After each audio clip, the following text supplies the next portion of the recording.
How much money do you make? If you asked this question not to some random guy in Soho but to the biggest car makers in the world, here's what you'd hear. First up is Stellantis, the French-Italian giant behind brands like Fiat, Peugeot and Chrysler, with the annual revenue of around $208 billion. Next is Toyota, no introduction needed. The Japanese car maker brings in an impressive $298 billion a year. But the gold medal goes to Volkswagen, das the undisputed revenue king, pulling in a massive $354 billion from selling 9 million cars. On paper, it looks like Volkswagen is winning. Millions of vehicles sold, hundreds of billions in revenue. But right now, the media is sounding the alarm. Volkswagen is in deep trouble.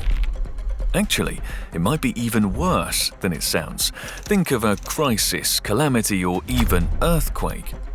And the real question now is, who might Volkswagen drag down with it? So, how did the world's largest car maker end up on the brink? What does Hitler have to do with it? And how do China and Russian gas fit into the picture? Buckle up. We're going for a quick ride through some high-speed history. And before we shift gears, don't forget to like the video, a big help to the channel. Let's hit the road.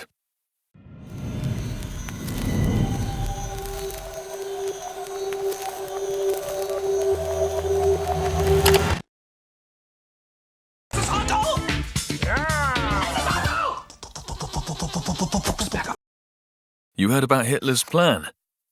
No, this time we're strictly talking about economics.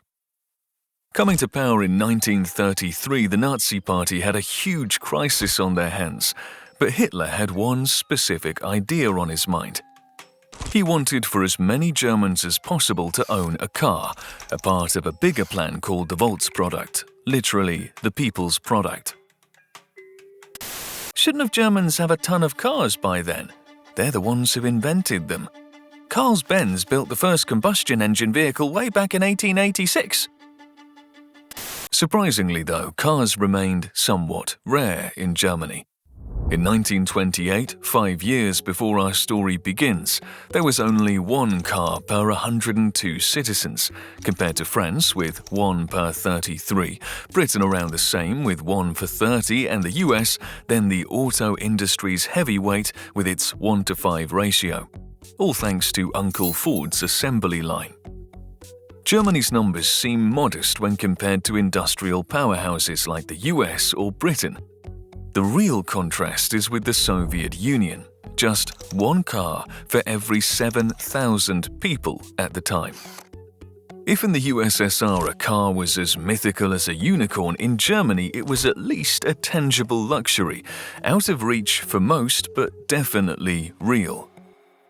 Led by Chancellor Adolf Hitler, the new German government had to deal with this situation.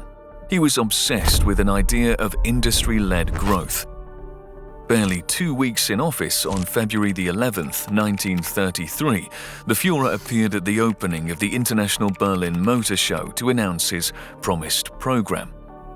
With a shaking voice, he promised to cut taxes, deregulate the auto industry, and build a nationwide autobahn network, stressing that Germany needs to dominate transport market. These momentous tasks are also part of the program for the reconstruction of the German economy. He soon delivers another major address at the same Berlin Auto Expo. Hitler reiterates his vision, lowering unemployment, closing the gap with other nations, and expanding Germany's car total from 500,000 to 12 million vehicles. Using it not just for economy, but also for propaganda. Hitler called this his gift of blissful joy to the people. Yet it is a bitter feeling to know millions of one's good, hard-working and able fellow citizens to be a priori excluded from the use of a means of transportation that could not only be useful to those classes who are more limited in their other opportunities in life, but especially on Sundays and holidays, could also become a source of blissful joy for them that is already familiar to us. Economic development programs of the time were synonymous with the word Volks, or peoples. They produced the VOLKSWAGEN'S, people's radio, and the famous Volkswagen, people's car. Hitler himself specified what he wanted to see in an iron chariot of the people. A maximum speed of at least 100 kilometers per hour, capacity for 4+ people with luggage, with a price tag under 1,000 Reichsmarks. With average salary of 132 marks, in theory, you'd be able to get yourself one in just 8 months. It does sound for the people, at least on paper. And listen to the slogan. 5 Mark die Woche musst du sparen, willst du im eigenen Wagen fahren. Save 5 marks a week if you want to ride in your own car. Sounds nice, isn't it? This catchphrase was crafted by Kraft durch Freude. or Strength Through Joy, the Nazi Party's official leisure organization. It bonded citizens with the regime using concerts, sports, and vacations. KDF's propaganda was so effective that the first mass-market car was named KDF-Wagen. It was KDF that managed the Volkswagen funding and promotion. Under it, more than 336,000 Germans enrolled in the 5 marks per week savings scheme. But in reality, most workers weren't able to save a lot of money every week, and the very first car only rolled out on August 1st, 1938. Only 1 year and a month away before World War II, meaning in September of '39 the Volkswagen production had stopped as factories had to retool and focus to make and repair Luft, Marine and all other Wagen types. The Volks factory also massively profited from the war as it boosted sales tenfold and laid groundwork for post-war global expansion.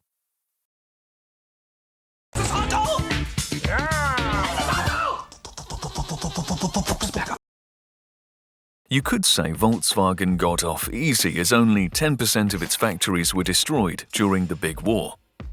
By December 1945, the plant had already returned to its original purpose, producing Type 1 people's car that Nazi claimed they planned to make.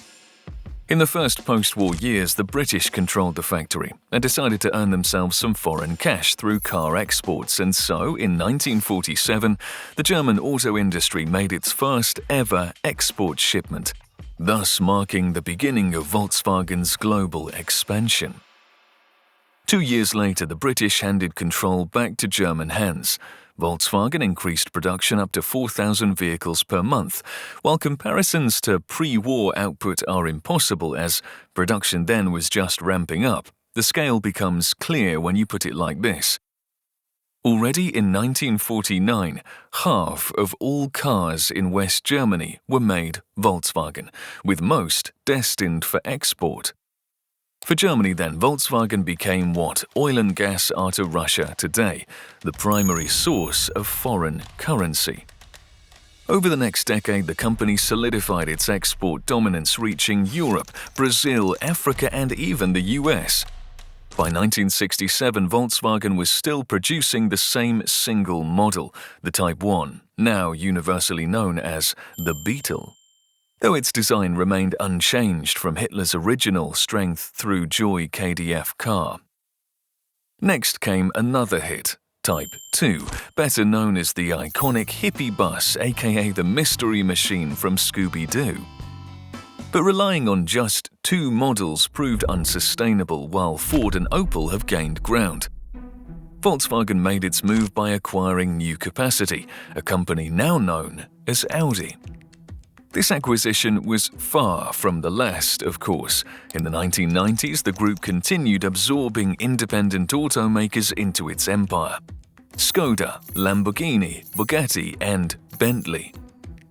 The end of the Cold War and the fall of the Iron Curtain opened up new markets and production facilities in Eastern Europe for Volkswagen. The company established operations in former East Germany, Poland, Slovakia, and even Hungary. This is the story how a firm founded by the Nazi regime to produce only one car model only for one people transformed into an everyone's manufacturer for all citizens across the globe. Today, Volkswagen Group is a massive multinational corporation, a market leader with over 100 factories across 5 continents and 16 subsidiary brands. And yet today, it faces its most severe crisis so far. Its roots trace back to ancient history, to be exact, 10 years ago in 2015. That's when a brand new word has hit the news: Dieselgate.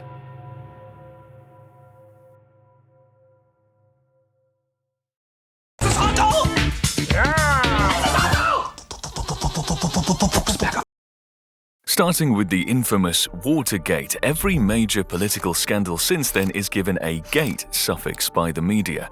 Iran Gate, Climate Gate, and the Russia Gate, which we plan to cover some other time. Volkswagen got its own, the Dieselgate. In September 2015, Volkswagen announced a recall of 500,000 diesel vehicles in the US. As it turned out, they've been running a scheme to cheat American regulations. But what actually lies at the heart of this story is country's desire to shift away from its reliance on gasoline. 30 years ago, while the US and China dreamed of electric cars and Japan developed hybrids, Europe went all in on diesel. In 1990, diesel vehicles made up just 10% of the EU's market. By 2011, that share exceeded 50%. This boom was no accident, a deliberate move with lower taxes for diesel working as a catalyst. One EU directive, for instance, set minimum rates at €359 per 1,000 litres for gasoline and €30 less for diesel. Then there's the environmental factor.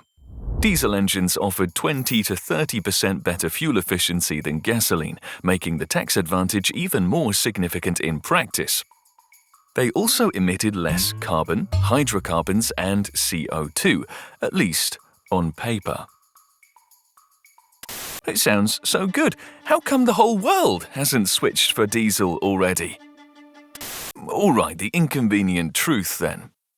Sure, diesel emits less carbon, but it produces significantly more nitrogen compounds, which, by the way, have orders of magnitude greater impact on the greenhouse effect than CO2.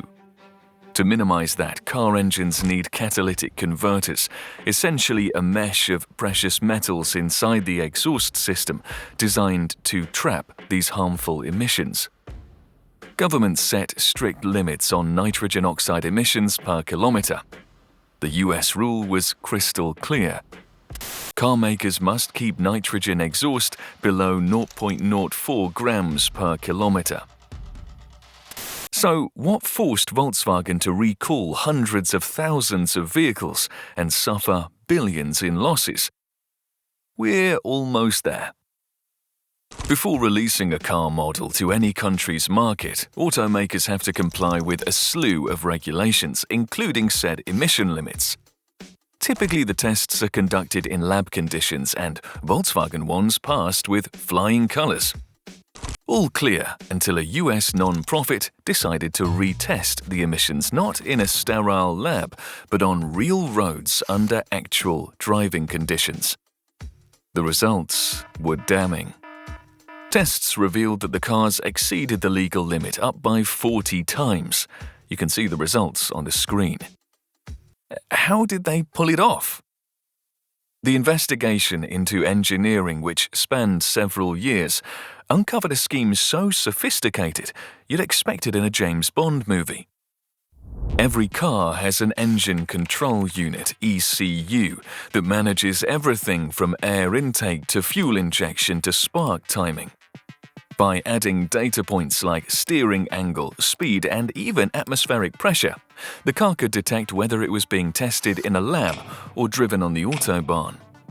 All it needed was the right software to toggle engine performance between modes. In lab mode, it'd reduce power to artificially curb emissions, but in real-world mode it'd give you its full performance, altogether with the 40 times the legal NOx output. Investigations have taken 2 years and Volkswagen admitted guilt in 2015. The fallout was massive. 500,000 rigged cars had already been sold in the US alone, with 11 million worldwide. Recalling them wasn't like returning spoiled milk to a grocery store, it required staggering costs and reputation damage. There was just no easy way out of this. And the saga continues to this day. Just last year, a member of VW's management board was fined $1 million and given a suspended sentence. Oh, give me money, money, money, money, money. As for the corporation, the toll is still being paid. Total penalties now exceed $40 billion. What's even more is that only in 2016 did the people's automaker finally take electric vehicles seriously. Before, they have apparently dismissed them as futuristic fairy tales. Turns out this fairy tale had a very different ending.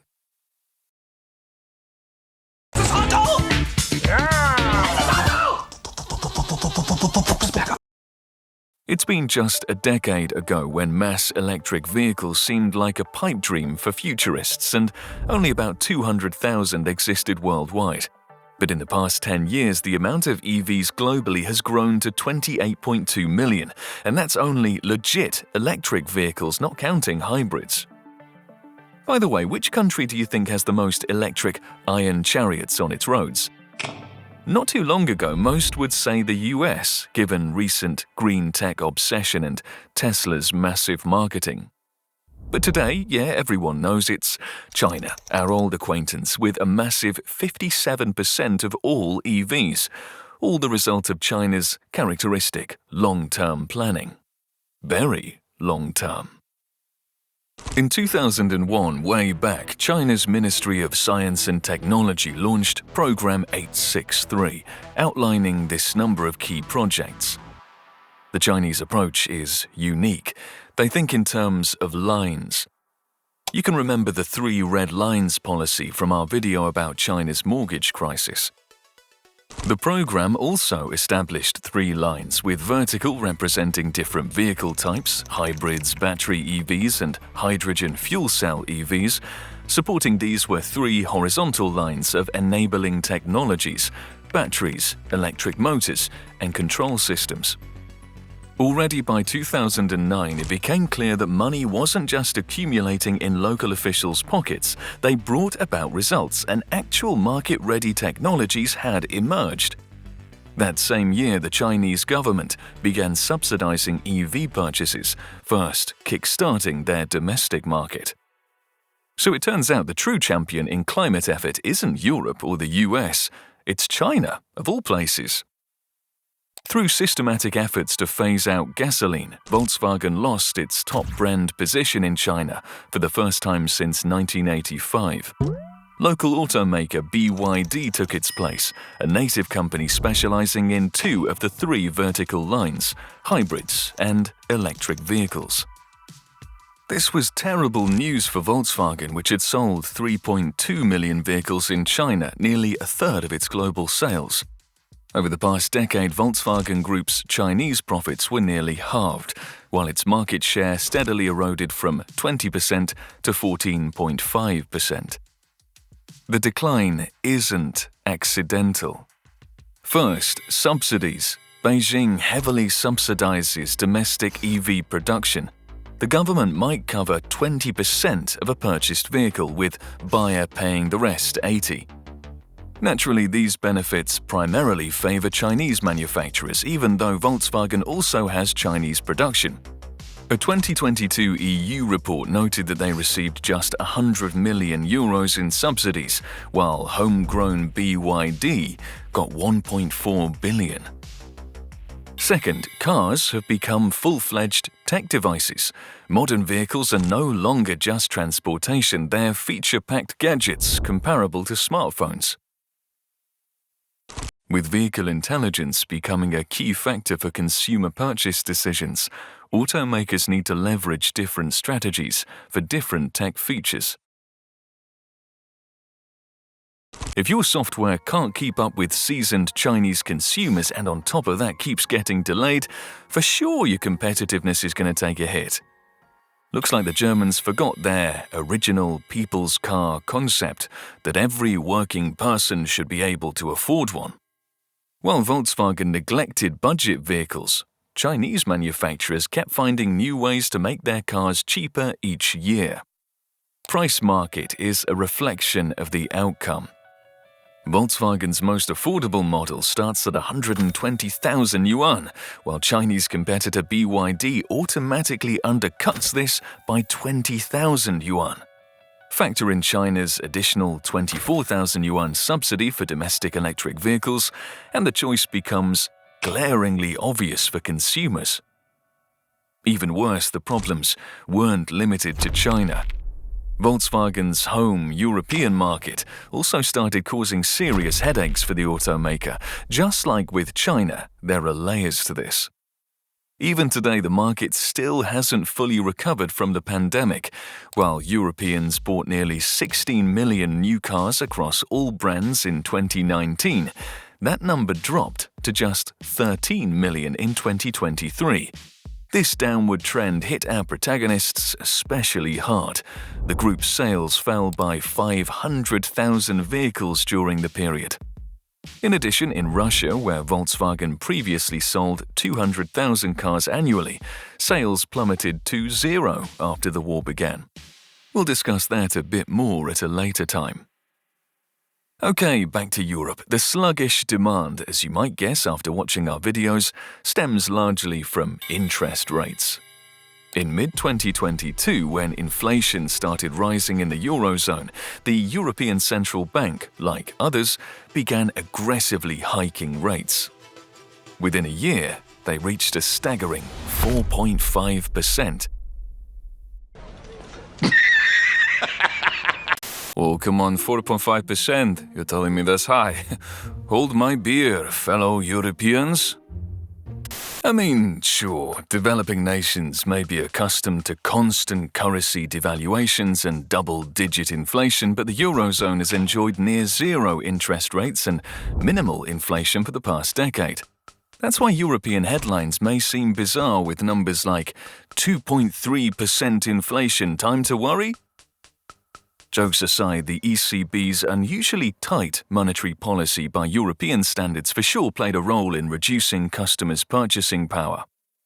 The people's automaker faced additional challenges from environmental regulations. Volkswagen was late to recognize the industry's shift. Meanwhile, bureaucrats kept tightening the screws through emission limits. Remember the nitrogen compounds curb we discussed earlier? These days, the spotlight is on CO2. Between 2021 and 2024, the permitted CO2 emissions stood at 115 grams per kilometer. This year, the limit is going to drop nearly 20%, just 93.6 grams per kilometer. As you can imagine, most automakers struggle to comply. So far, only Volvo manages to meet targets consistently, while Volkswagen performs among the worst. This explains why Volkswagen Group lobbied fiercely to relax these strict limits, arguing that EV demand had weakened, a desperate move revealing their technological lag. There's a fork in the road for people's autos. Either invest heavily in reducing combustion engine emissions or rapidly develop competitive electric vehicles. Both require massive spending. The penalty for non-compliance is severe. 95 euros per gram over the limit. Just 20 extra grams is another 2,000 euros on the price tag. Total sum of all environmental fines paid in 2020 for European automakers was 510 million euros, not a small sum by any means. Why can't they just come up with something, I don't know, innovative? Something to get around? Germany's industrial sector faces a perfect storm with challenges running deeper than just innovation hurdles. Electricity prices have soared 30%, a dramatic increase that would put a strain on any manufacturing. What's lying underneath is even more troubling when examining the base costs, stripped of taxes and fees. In 2020, the baseline electricity cost stood at 7 euro cents per kilowatt-hour, rising marginally to 7.5 cents in 2021. Then came 2022 and the outbreak of war when prices abruptly doubled. Subsequent increases have now driven baseline electricity costs approximately 2.5 times higher than pre-war levels. Contrary to expectations, the tax burden within energy prices has actually decreased since 2022, suggesting government intervention to partially offset the shock through tax reductions. But this relief proved inadequate against the primary driver of price hikes: the West's rejection of Russian gas following geopolitical tensions. The loss of Moscow's cheap natural gas, an unprecedented shock to Germany's energy-intensive industries, long the manufacturing powerhouse of Europe. The loss of cheap Russian natural gas needed to power factories painfully damaged the business model of the German economy. Against this backdrop of declining revenues, Volkswagen took a step that seemed logical: cost-cutting, with one of the costs being salaries. The 10% cut for 120,000 workers led to a predictable outrage and worse, widespread strikes across factories. This unrest coincided with plans to shut down 3 production facilities, marking the first such seismic upheaval in the nearly 90-year history of the People's Corporation. We have to get to the root of the problems. We are not productive enough at our German sites, and our factory costs are currently 25 to 50% above target. This means that some of the German plants are twice as expensive as our competitors.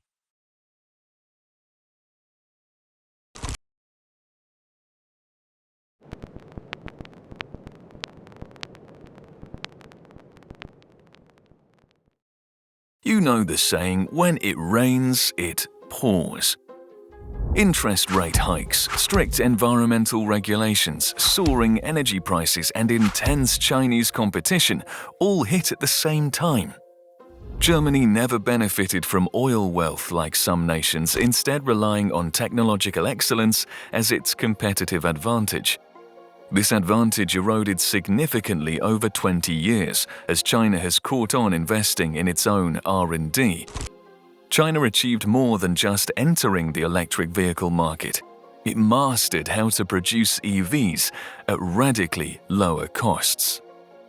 The advantages are simply fundamental. Its electricity costs remain substantially cheaper than Europe's. The country controls approximately half of global rare earth metal reserves, and it absolutely dominates the processing capacity for them. Most critically, Chinese manufacturers produce 3/4 of the world's lithium-ion batteries, and Beijing already has started strategically restricting exports of these critical materials used in electric vehicles and semiconductors, turning resources into economic leverage. There's a glaring difference between 2 countries. Take a look. The same Volkswagen EV model times 2. First one, manufactured in Germany, sells for 56,995 euros. And the other, made in China, only 30,400 euros. The 26,595 euro price difference speaks for itself. China has combined technological advancement with inherent advantages in labor costs and raw materials access. Do you think Hitler ever imagined that 90 years from then, the people's car wouldn't sound as Volkswagen, and instead, Genminkiche? Subscribe to the channel, it helps us a ton. See you in the next video, and I'm the researcher.